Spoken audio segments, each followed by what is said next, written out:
Hi പ്രിയപ്പെട്ടവരെ, ഞാൻ ഓത്തുപള്ളി Basheer. Vote വണ്ടിയാൻ ഓത്തുപള്ളി എന്ന ജനകീയ പ്രോഗ്രാമിലേക്ക് എല്ലാവർക്കും സ്വാഗതം. ഇന്ന് നമ്മൾ എത്തിയിട്ടുള്ളത് കാളികാവ് പഞ്ചായത്തിൽ കഴിഞ്ഞ 5 വർഷവും മെമ്പർ ഈ ഒരേ വാർഡിൽ, അങ്ങനെ കാളികാവിലെ ഏക സ്ഥാനാർത്ഥിയാണ് പള്ളിശ്ശേരിയിലെ ലൈല. നമുക്ക് ലൈലയുടെ വിശേഷങ്ങൾ കാണാം. ലൈലത്തെ കഴിഞ്ഞ വർഷവും മത്സരിച്ചിരുന്നു. അത് പള്ളിശ്ശേരി വാർഡിനായിരുന്നു. ഇപ്പൊ വാർഡ് വിഭജനം വന്നപ്പോഴും പള്ളിശ്ശേരി വാർഡ്. ഞാൻ താമസം വാർഡ് 5-ലാണ്. 5-ാം വാർഡ് പുറ്റമണ്ണ വാർഡിലാണ് ഞാൻ താമസം. പുറ്റമണ്ണ വാർഡാണ്. മത്സരിക്കുന്ന തൊട്ടപ്പുറത്ത് 4-ാം വാർഡ് പള്ളിശ്ശേരി. കഴിഞ്ഞ വർഷം മത്സരിച്ചു. അപ്പൊ ഈ വർഷവും മത്സരിക്കാൻ തന്നെ വളരെ ഒരു ഭാഗ്യമാണ്. അതിനെ കുറിച്ച് എന്താ? പ്രതീക്ഷിതമായിട്ടാണ് എനിക്ക് ഇങ്ങനെ ഒരു ഇത് കിട്ടിയത്. ഞാന് മത്സര രംഗത്ത് ഇല്ലാന്ന് തീരുമാനിച്ചൊരു വ്യക്തിയാണ്. പിന്നെ പള്ളിശ്ശേരിയിലുള്ള പ്രവർത്തകര് അങ്ങനെ പറഞ്ഞപ്പോഴാണ് ഞാന് എസ് എന്ന് മൂളിയത്. അപ്പൊ കഴിഞ്ഞ വർഷം എത്ര കോടിയുടെ പ്രവർത്തനം നമ്മുടെ പള്ളിശ്ശേരി വാർഡിൽ ചെലവഴിച്ചിട്ടുണ്ട്? നമ്മുടെ പള്ളിശ്ശേരി സ്കൂള് അത് 1 കോടിയെ ഞാനും മാരിസും ഇന്റെയും കഠിന പ്രയത്നം ആണ്. ഞങ്ങൾ രണ്ടാളും കൂടിയാണ് പിന്നെ മന്ത്രിനെ കാണാനും പിന്നെ കൂട്ടത്തിലും ഉമ്മറാക്കിയൊക്കെ ഉണ്ടായിരുന്നു. അതിന് നിരന്തരമായിട്ടുള്ള ഞങ്ങൾ രണ്ടാളും പരിശ്രമമുണ്ട്. അതേപോലെ നമ്മളെ പള്ളിശ്ശേരി സ്കൂളില് ആ 2ാം നില കെട്ടിടം പഞ്ചായത്തിൽ നിന്ന് ആണ്. 2 ക്ലാസ് പഞ്ചായത്തിൻ്റെതാണ് 2ാം നില. ഒന്ന് എന്റെ ഫസ്റ്റ് ഫ്ലോറ് നമ്മുടെ വാർഡിലെ നല്ല ജനങ്ങളുടേതാണ്.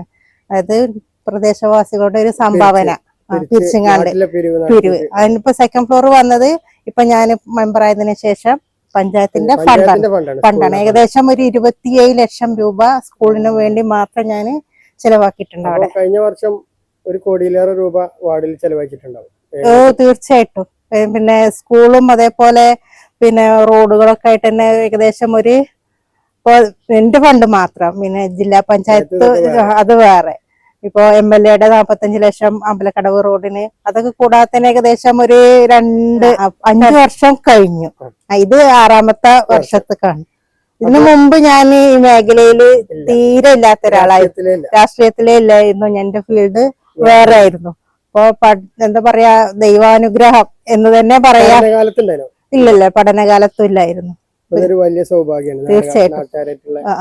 അപ്പൊ ഇനി UDF അധികാരത്തിൽ വന്നാല് വനിതയാണ് പ്രസിഡന്റ്. അപ്പൊ കോൺഗ്രസിന് ഒരാളുണ്ടാവും, ലീഗിന്റെ സ്ഥാനാർത്ഥി പ്രസിഡന്റ് സ്ഥാനാർത്ഥിയാണ് നിങ്ങൾ?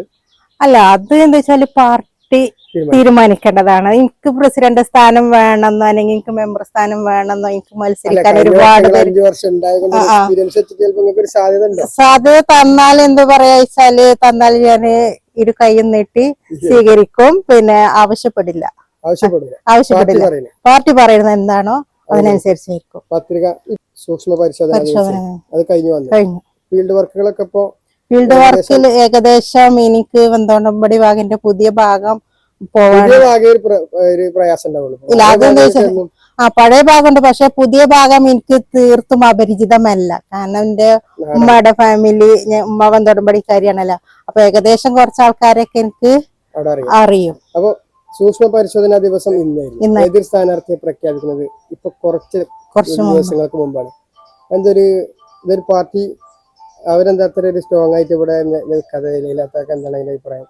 പാർട്ടി സ്ഥാനാർത്ഥി എതിർ സ്ഥാനാർത്ഥി വൈകാനൊരു കാരണം അത് അവര് പല ആൾക്കാരെ അടുത്ത് പോയിന്ന് ഞാൻ അറിഞ്ഞു. അപ്പൊ ചിലവർക്കൊക്കെ ചിലപ്പോ നിൽക്കാനൊരു ബുദ്ധിമുട്ടുണ്ടാകും. എക്സ്പീരിയൻസ് ഇതിനെ കുറിച്ച് തീരെ ഇറങ്ങാത്ത ഒരാളുണ്ടാകും. അപ്പൊ എനിക്കെന്ന് വെച്ചാല് കഴിഞ്ഞ 5 തവണ ഞാൻ ഫസ്റ്റ് ഇതിക്ക് ഇറങ്ങിയപ്പോ എന്നെ കൊണ്ട് കഴിയോ അങ്ങനെയുള്ള ഒരു പേരുണ്ടായിരുന്നു. പക്ഷെ ആദ്യമായിട്ടാണ്. കാരണം നമ്മൾ ഇതിനു മുമ്പ് പഞ്ചായത്ത് ഓഫീസ് പോലും കാണാത്തൊരു വ്യക്തിയായിരുന്നു. അപ്പൊ അവിടേക്കാണ് നമ്മള് ഒരു സ്ഥാനാർത്ഥിയായിട്ട് പോകുന്നതും വിജയിച്ച് പിന്നീട് മെമ്പറായി പോകുന്നതും. അങ്ങനെ 5 വർഷം അവിടെ നമ്മള് എന്തോ പിന്നെ 100% കുറ്റമറ്റതാക്കിയെന്ന് ഞാൻ പറയുന്നില്ല. എന്നാലും മാക്സിമം എന്നെ കൊണ്ട് കഴിയുന്നതൊക്കെ ഞാൻ എല്ലാവരെയും പരിഗണിച്ചിട്ടുണ്ട്. അവിടെ ഞാൻ പാർട്ടിയൊന്നും നോക്കിയിട്ടില്ല.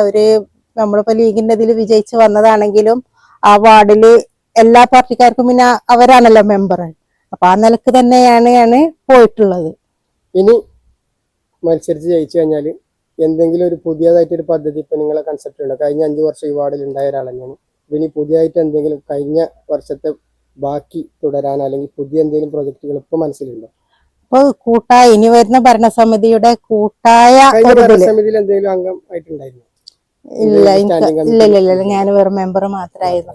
അപ്പം കൂടുതലായിട്ടെന്ന് വെച്ചാൽ ഇപ്പൊ ഈ റോഡും തോടും എന്നതിന് പുറമെ നമുക്ക് എന്തെങ്കിലുമായിട്ട് അങ്ങനെ എന്തെങ്കിലുമൊക്കെ കൂട്ടായ ഒരു പരിശ്രമത്തെ ഒരു മെമ്പറെ കൊണ്ട് ഒറ്റയ്ക്ക് എന്തായാലും കഴിയില്ലല്ലോ.